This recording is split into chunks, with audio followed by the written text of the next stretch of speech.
Selamat pagi teman-teman, selamat hari Minggu. Hari ini kita memasuki Minggu Paskah kedua. Di hari ini kita mau merenungkan satu buah cerita.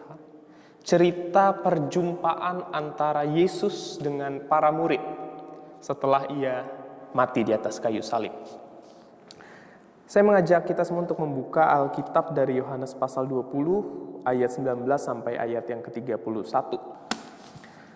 Ya, kalau kita lihat bagian Alkitab ini, di sana digambarkan pada hari pertama minggu, berkumpullah murid-murid Yesus di suatu tempat dengan pintu-pintu yang terkunci karena mereka takut kepada orang-orang Yahudi.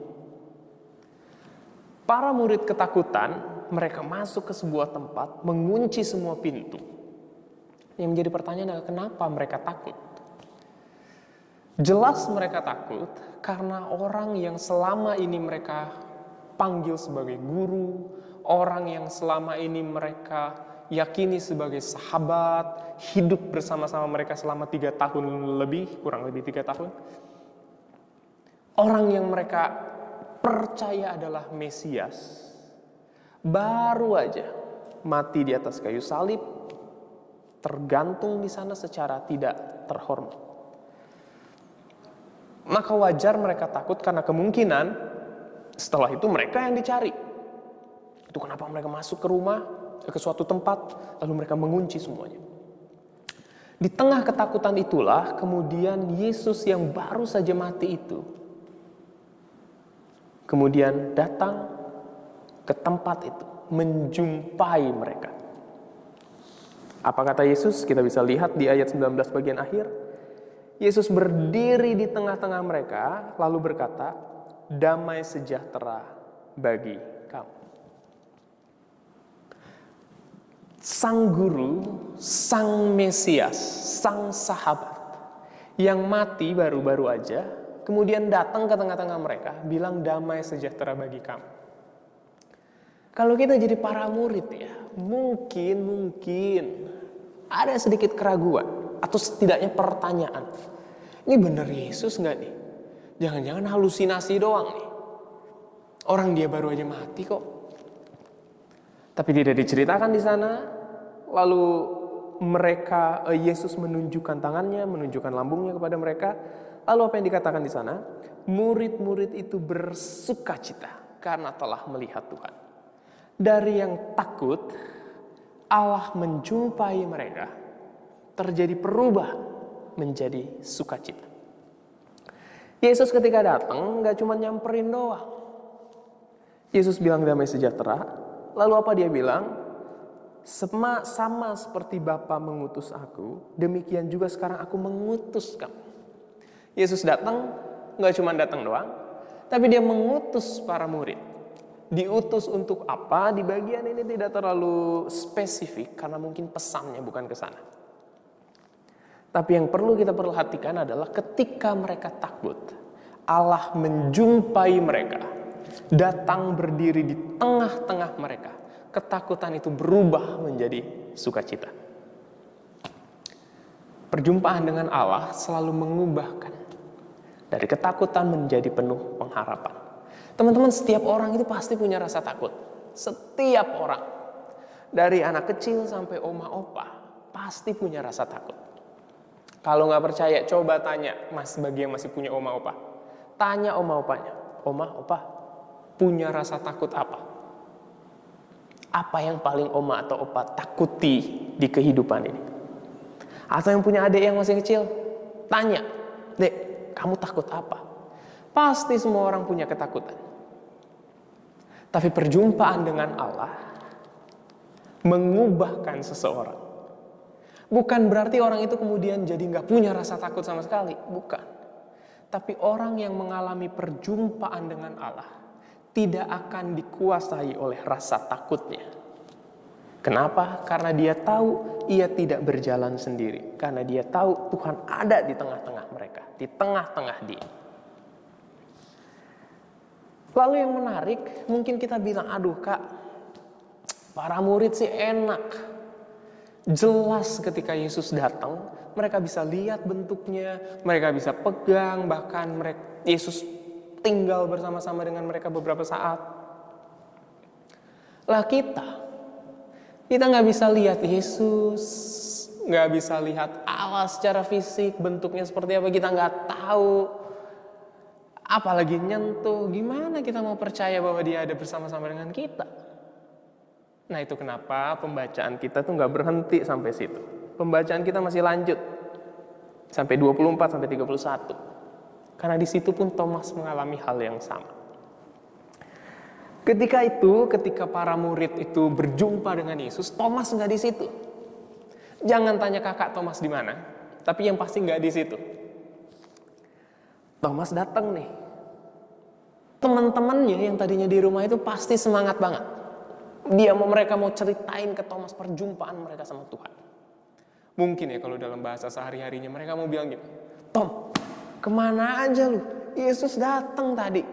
Beneran gua nggak bohong, ada di situ, berdiri di situ, ngomong sama kita. Yesus datang. Lu sih kemana? Lalu apa yang Thomas pikirkan? Thomas bilang, sebelum aku melihat bekas paku pada tangannya, dan sebelum aku mencucukkan jariku ke dalam bekas paku itu, dan mencucukkan tanganku ke dalam lambungnya, sekali-kali aku tidak akan percaya. Kita mungkin bilang, Allah Thomas, lo payah banget sih imannya. Kita kan gak harus melihat baru bisa percaya. Justru kita percaya dulu, baru kemudian kita bisa melihat karya Allah. Mungkin kita gampang ngomong kayak gitu. Tapi yang pertama, sebelum nyampe ke sana, Thomas itu ketika dia nggak percaya, dia itu tidak percaya sama kebangkitan Yesus, atau tidak percaya kedatangan Yesus ke rumah itu, atau yang Thomas tidak percaya adalah kesaksian temennya. Mungkin dia pikir, Allah temen gue nih bohong nih. Kalian kan ketakutan kan, kalian paling halusinasi aja kali. Sebelum gue masukkan tangan jariku ini ke lubang itu, di tangan dan di lambungnya, gue gak akan percaya. Kalian ini halusinasi. Mungkin Thomas berpikir begitu. Thomas ini ngomong-ngomong kan kayaknya orang paling berani nih.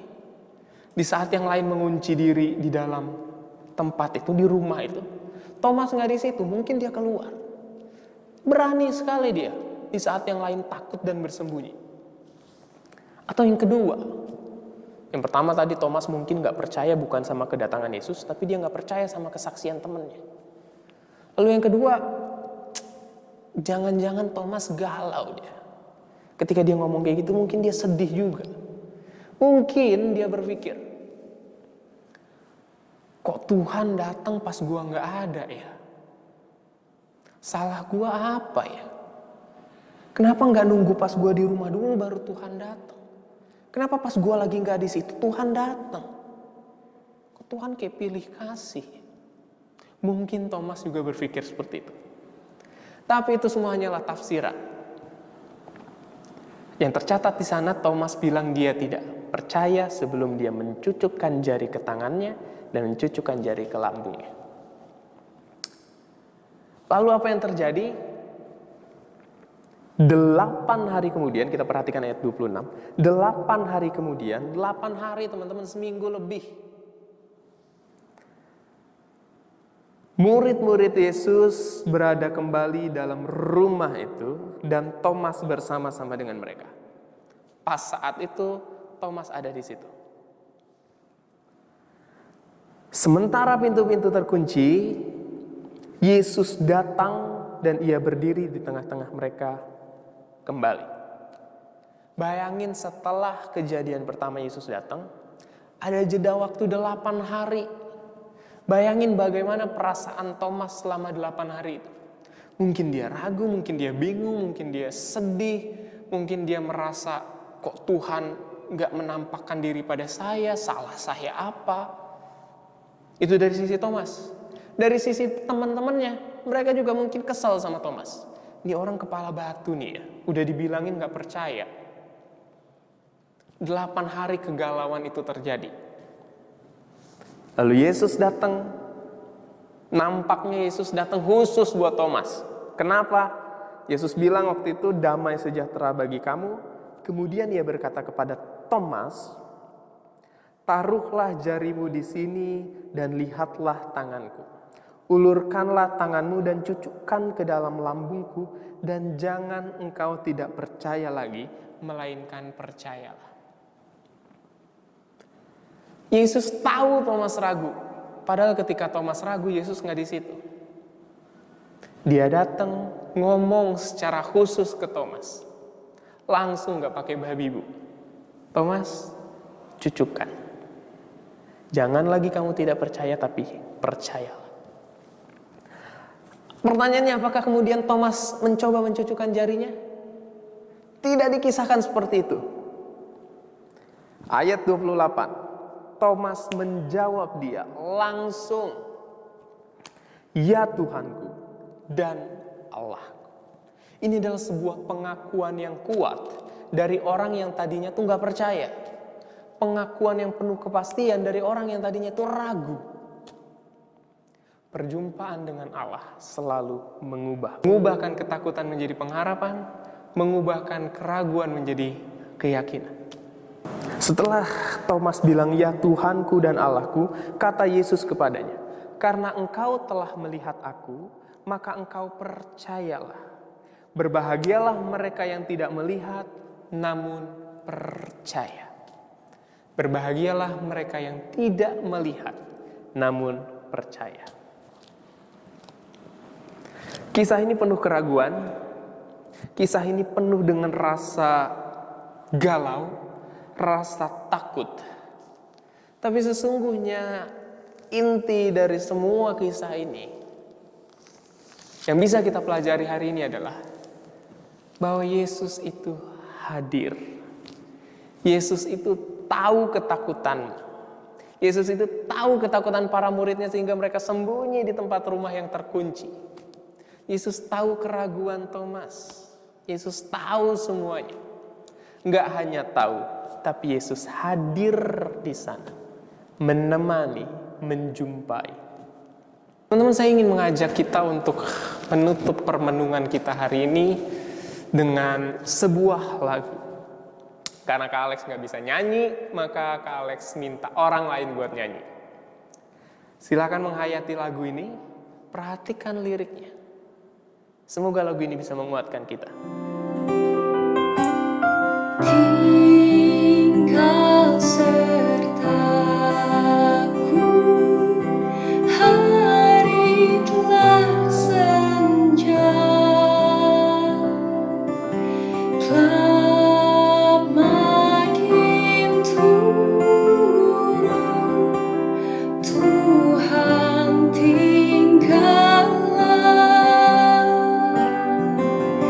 lain pertolongan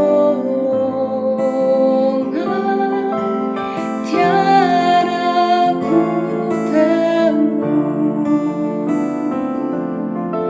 Maha penolong tinggal sertaku.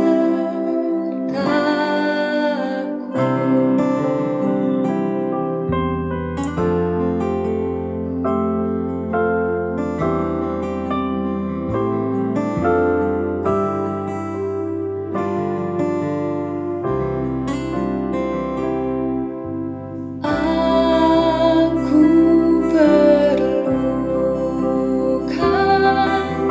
Dikau tiap jam, dalam cobaan Kaulah ku pegang.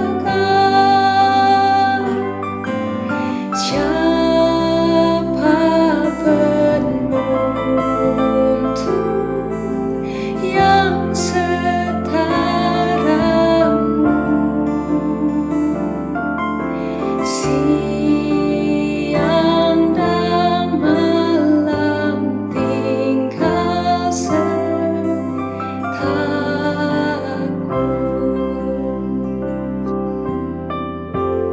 Tinggal sertaku, Yesus Tuhanku. Dia tahu ketakutan, dia tahu keraguan, Dia tahu ketidakpercayaan. Tak apa meragu. Tak apa bertanya-tanya dan mempertanyakan dia. Tak apa. Karena terkadang iman yang kuat hadir dari kebebasan untuk meragu dan bertanya.